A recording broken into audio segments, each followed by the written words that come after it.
pertemuan dalam rangka kegiatan dari guru penggerak. Pada kesempatan ini kami berikan kesempatan kepada Bapak untuk menyampaikan program apa saja yang akan dilaksanakan pada guru penggerak. Dengan hormat kami persilakan Bapak. Billahi taufiq wal hidayah. Assalamualaikum warahmatullahi wabarakatuh. Assalamualaikum warahmatullahi wabarakatuh. Terima kasih sebelumnya saudara kepada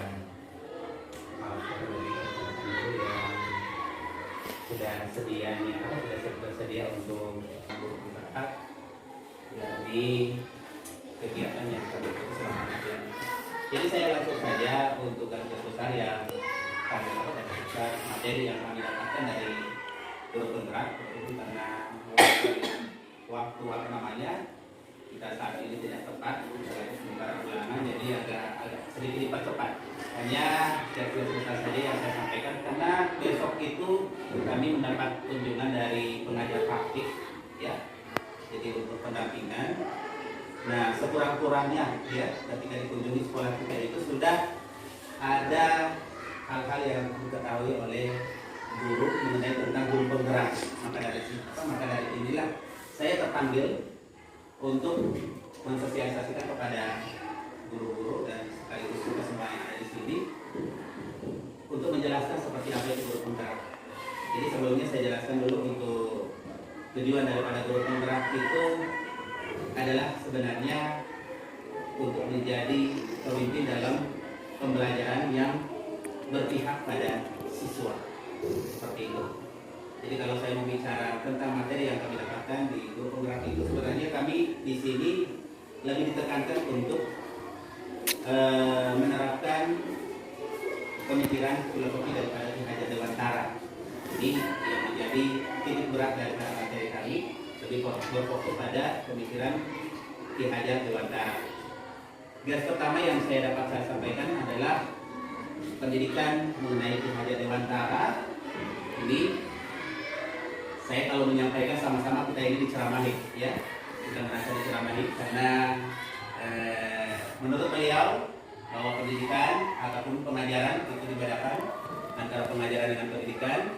Pengajaran itu hanya berupa transfer pengetahuan, sedangkan pendidikan itu bukan hanya mentransfer pengetahuan, tapi juga mentransfer nilai-nilai yang barangkali bisa diteladani oleh siswa.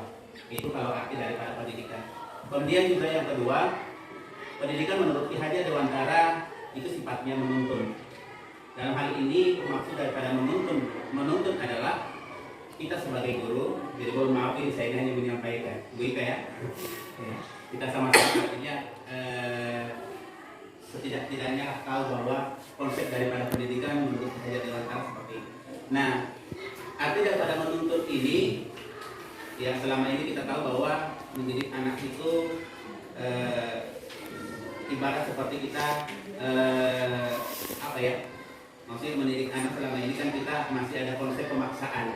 Tetapi kalau menurut Ki Hajar Dewantara, mendidik anak itu tidak boleh ada konsep pemaksaan. Karena kita hanya sifatnya menuntut. Menuntut itu diibaratkan seperti petani dengan tanaman padi, seperti itu. Petani itu diibaratkan seperti guru dan padi adalah siswa. Jadi untuk dapat tumbuh subur tanaman, barangkali yang dapat dilakukan oleh seorang petani itu hanya dapat memberikan pupuk, kemudian menyirami, membersihkan lahan, dan tidak dapat mengubah dasar daripada tanaman padi tersebut. Dasar maksudnya itu artinya tanaman padi itu tidak dapat dipaksa berubah oleh seorang petani menjadi tanaman lain seperti misalnya jagung. Jadi menuntut ini kita lebih membebaskan kepada kodrat anak, Jadi potensi yang ada pada anak itu kita harus tumbuh kembangkan, bukan mengubah mereka sesuai dengan kehendak dan keinginan kita. Oleh karena itu, konsep pembelajaran yang semestinya yang diharapkan oleh Ki Hajar Dewantara itu adalah merdeka belajar. Merdeka belajar itu artinya memberikan kebebasan dan keleluasaan terhadap siswa untuk belajar. Tapi bebas dalam artinya bukan bebas di sini bukan artinya kita membiarkan. Saya berikan contoh misalnya dalam hal merdeka belajar. Merdeka belajar itu bagaimana seorang guru itu harus menciptakan suasana belajar yang menyenangkan untuk siswa. Suasana belajar yang menyenangkan untuk siswa. Merdeka belajar yang kedua itu dimana diharapkan seorang guru itu harus tahu karakteristik siswa. Saya berikan contoh misalnya ada anak yang tidak betah di ruang kelas, ya, ada anak yang tidak betah di ruang kelas atau anak mungkin yang kurang yang daya serapnya itu kurang. Kita harus tahu karakteristik daripada anak tersebut. Kita tahu apa kesukaan daripada anak tersebut. Kita harus tahu. Dengan kita mengetahui apa yang mereka suka, ya, kita bisa mungkin melalui dari kesukaan mereka itu kita bisa masukkan pembelajaran seperti itu. Jadi kita di sini adalah memberikan pembelajaran kepada mereka itu sesuai dengan gaya belajar mereka masing-masing. Jadi anak yang tidak suka dengan misalnya gaya belajar yang cara kita itu tidak boleh kita paksakan dengan gaya belajar kita. Artinya di sini guru itu harus benar-benar menyesuaikan gaya belajar itu sesuai dengan kebutuhan siswa itu sendiri. Itu pertama adalah tentang merdeka belajar. Sehingga tidak ada lagi pesan seorang guru itu mendikte, seorang guru itu memaksa, seperti itu. Jadi tidak ada lagi keterpaksaan ataupun tidak ada lagi istilahnya siswa itu merasa tertekan dalam belajar. Jadi ini artinya konsep pemikiran Ki Hajar Dewantara, dan sekali lagi ini adalah pemikiran Ki Hajar Dewantara, dan semua mungkin kita termasuk saya sendiri mungkin belum sampai menjalankan atau menerapkan sesuai dengan konsep pemikiran Ki Hajar Dewantara. Tetapi perlu ditegaskan bahwa yang diharapkan dalam pendidikan itu kita dapat bisa menuntun siswa itu sesuai dengan kodratnya, tetapi jangan sampai kita mengubah kodratnya. Kodrat artinya kita lebih ketahui potensi apa yang ada pada anak, lebih kita ketahui karakteristik pada anak. Jangan paksa anak yang yang tidak suka dengan gaya belajar kita paksa harus suka. Tetapi kita harus berusaha bagaimana kita itu memberikan pendidikan ataupun pengajaran kepada anak itu sesuai dengan yang mereka suka, seperti itu. Jadi memang berat kalau kita terapkan. Kemudian yang kedua, saya menjelaskan juga trilogi daripada Ki Hajar Dewantara yang sama-sama kita ketahui, salah satunya adalah Tuturi Handayani. Yang saya mulai dari Ingarso Sumpulodo, yang artinya adalah ini pesan untuk kita semua oleh Ki Hajar Dewantara. Yang pertama, Ingarso Sumpulodo artinya adalah di depan menjadi teladan. Jadi kita sebagai guru, nah ini sesuai dengan konsep pemikiran Ki Hajar itu harus benar-benar menjadi teladan untuk siswa. Itu yang pertama. Kemudian yang kedua, Imania Mangunkarso di tengah-tengah itu di tengah-tengah memberi semangat, di tengah-tengah dapat menciptakan ide untuk anak tersebut. Jadi kita bisa berbaur dengan anak, bisa menciptakan ide yang kreatif yang bisa membangkitkan semangat daripada anak tersebut. Yang ketiga, Tuturi Handayani. Di belakang dapat memberi dorongan atau motivasi. Jadi sebagai seorang guru juga harus bisa memberikan dorongan atau motivasi untuk siswa. Cuma yang paling ditekankan adalah bukan cuma paling ditekankan, tetapi ketiga-tiganya ini sangat ditekankan untuk kita semua agar kita memiliki tiga konsep itu atau trilogi namanya. Ingarso Sumpulodo, Imania Mangunkarso, dan Tuturi Handayani. Jadi menjadi teladan itu penting supaya anak siswa juga kita akan mengikuti atau meniru kita. Kemudian yang kedua, metode dalam pendidikan adalah metode Among. Ya, metode Among yaitu metode asa, asi, dan asuh. Metode mendidik, metode mengasihi atau mencintai, kemudian juga membimbing. Jadi di sini juga kita sebagai guru sama-sama diharapkan agar memiliki yang pertama sifat untuk mendidik anak, yang kedua sifat mencintai juga anak, dan juga membimbing. Jadi kita didik anak dengan penuh rasa cinta, dengan istilah juga sama juga dengan yang disebut dengan bahwa seorang guru itu harus menghamba kepada anak didik. Istilah menghamba di sini berarti kita itu harus benar-benar menjadi pelayan yang baik untuk siswa. Jadi kita harus sepenuh hati, tulus dan tidak meminta apa-apa dari siswa. Yang kita yang menjadi tujuan kita adalah hanya satu, yaitu bagaimana kita bisa mengubah karakter daripada siswa tersebut. Dan yang terakhir adalah tentang budi pekerti. Pendidikan bukan hanya sekedar mentransfer ilmu, tetapi juga bagaimana mentransfer nilai-nilai luhur, nilai-nilai yang mulia, nilai-nilai kebaikan. Oleh sebab itu, keberhasilan pendidikan itu dapat dinilai daripada karakter siswa, bukan hanya dari angka yang didapatkan oleh mereka di saat satuan, tetapi adalah dari karakter mereka. Jadi mungkin ini beberapa jas besar yang kami dapatkan dari kegiatan selama hampir 2 minggu ini guru penggerak, dan barangkali kalau setelah ini masih ada tanya jawab ataupun masih ada pertanyaan, saya persilakan. Jadi itu saya kembalikan kepada kepala sekolah. Terima kasih. Setelah kita mendengarkan penjelasan dari Bapak sebagai guru penggerak, setelah ini tadinya kita diberikan waktu untuk saling tanya jawab. Kira-kira dari ibu-ibu ini atau staf SD 9 Gede Pantai ini, apa ada yang bisa dipertanyakan kepada beliau Bapak sebagai guru penggerak di sini dengan materi yang sudah didapatkan beberapa minggu yang lalu ini? Apa yang sudah disampaikan tadi ini perlu sanggahan dari kita semua.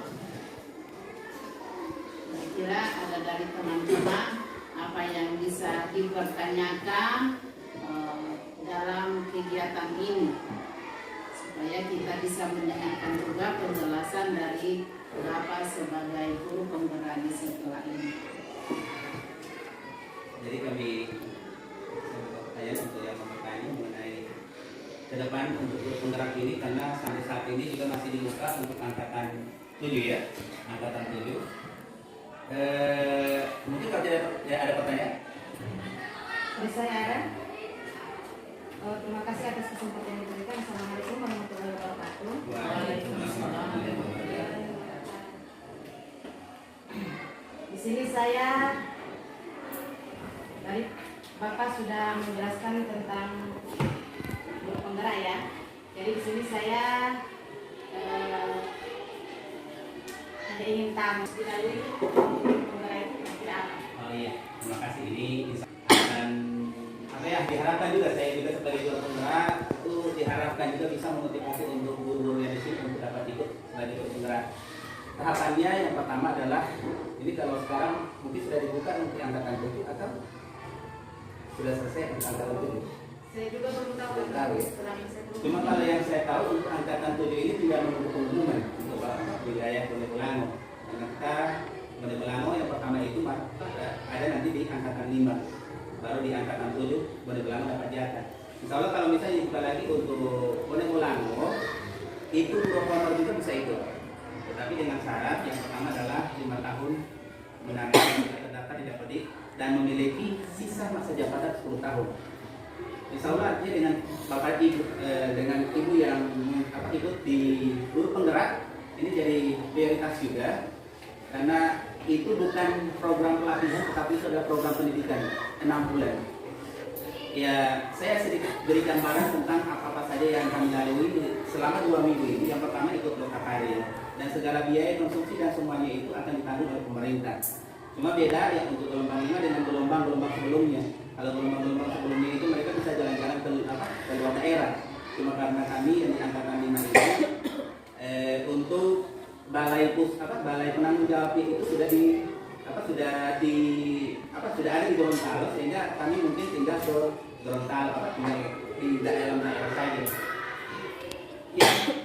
Ya, yang dikerjakan di LMS di grup penggerak itu, setelah mengikuti lokakarya kemudian ada tugas-tugas. Tugas-tugas itu dikerjakan melalui LMS. LMS itu dia semacam aplikasi yang ada di dalam aplikasi SIM PKB. Jadi bagi siapa yang sudah terdaftar di guru penggerak akan ada fitur tentang LMS, tugas-tugas yang dikerjakan selama ibu berada di guru penggerak itu. Konsep yang diikuti itu dalam satu modul itu, kalau untuk modul 1 itu terdiri dari 4 submodul. Konsep yang kegiatan yang kita laksanakan itu adalah menggunakan konsep merdeka. Merdeka yang pertama mulai dari diri, eksplorasi konsep, ruang kolaborasi, demonstrasi, elaborasi pemahaman. K ini koneksi antara materi, kemudian A aksi nyata. Aksi nyata ini yang sekarang saya lakukan. Jadi untuk aksi nyata itu berarti berupa aksi-aksi yang memang benar-benar nyata yang yang merupakan wujud daripada materi yang kita dapatkan. Kalau dari tugas-tugas itu ya lumayan lah tugas-tugasnya. Tugasnya itu semua berupa esai. Juga berupa esai, sehingga di situ kita dibutuhkan banyak pembedahan kata ya gitu. Dan itulah mungkin seperti yang sudah saya bagikan itu Ibu Isti, setidaknya juga untuk yang lain menjadi bahan referensi juga, supaya kita tahu bagaimana itu guru penggerak, bagaimana juga tugas-tugas yang kami lakukan. Salah satunya dengan pembuatan video. Sebenarnya tidak harus video, ada juga dalam berupa artikel, juga dalam berupa audio, rekaman, atau gambar infografis, Jadi tinggal kemampuan kita dalam dalam IT juga itu dibutuhkan, seperti itu dalam teknologi. Cuma saya memotivasi untuk ibu-ibu semua, kalau ada kesempatan, Ibu Ida, Ibu ini yang sudah memenuhi syarat, Ibu Isti, kalau Ibu Yudi jangan, karena belum 5 tahun. Ya, jadi artinya silakan ikut.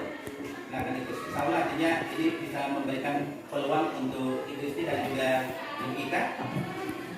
Mudah-mudahan, karena kemarin sempat beredar kabar bahwa yang guru honor kalau ikut di guru penggerak itu katanya akan diprioritaskan, insya Allah.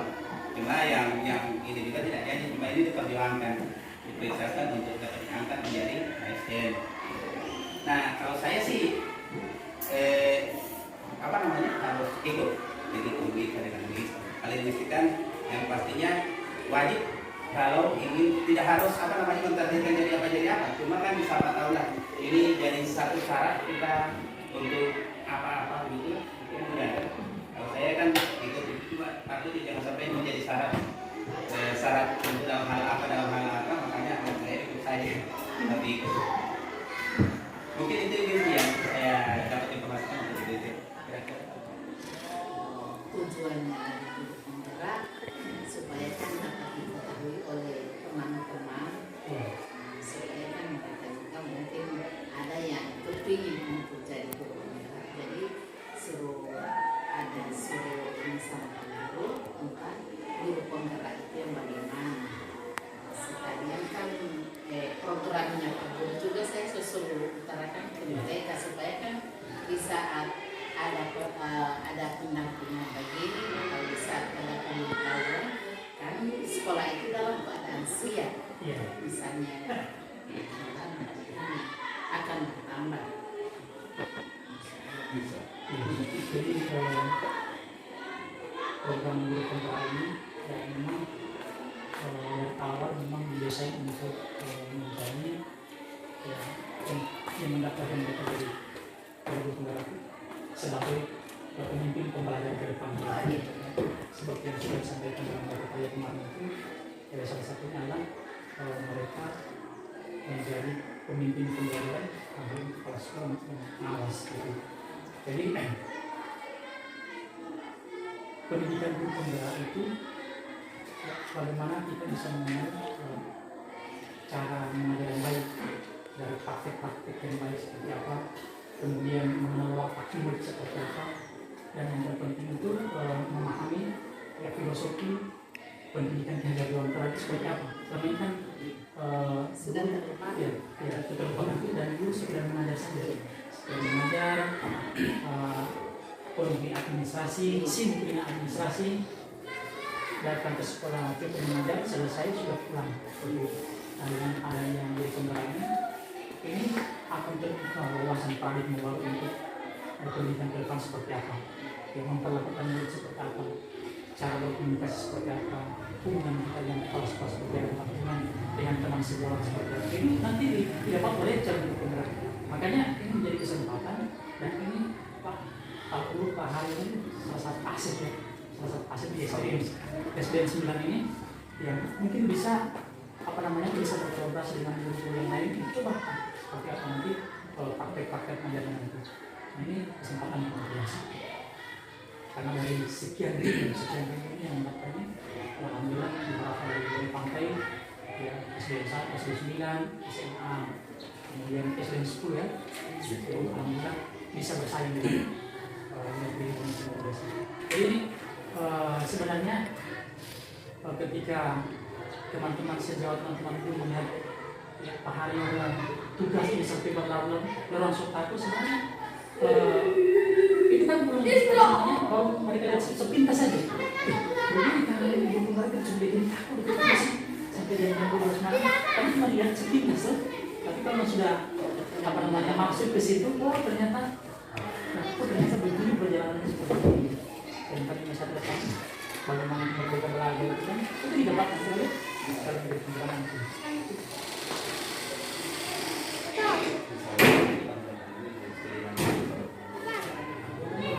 Waktu karena di sore harinya Pak Guru mengejar kegiatan Pak Guru untuk guru penggerak di saat jam-jam belajar ini adalah kewajiban Pak. Jadi apa yang didapatkan pada teorinya, prakteknya ada di kegiatan seharian di waktu-waktu jam belajar. Barangkali begitu Pak. Jadi proses menjadi guru penggerak itu sekarang kan masih tahap proses dalam hal ini masih calon guru penggerak. Jadi prosesnya itu adalah 6 bulan. Ya 6 bulan mengikuti rangkaian ya pendidikan guru penggerak. Nanti setelah 6 bulan itu kita lihat hasilnya ya. Untuk selama 6 bulan ini CGP itu dia belajar secara yang oleh asisten terkait dengan materi-materi yang akan nanti diimplementasikan nanti di 6 bulan ke depan nanti ya 6 bulan ke depan setelah itu.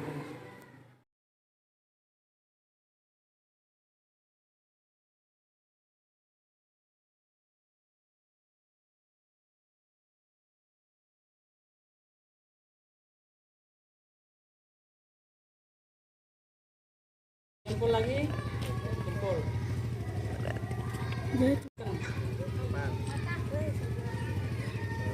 Jangan tinggal jaga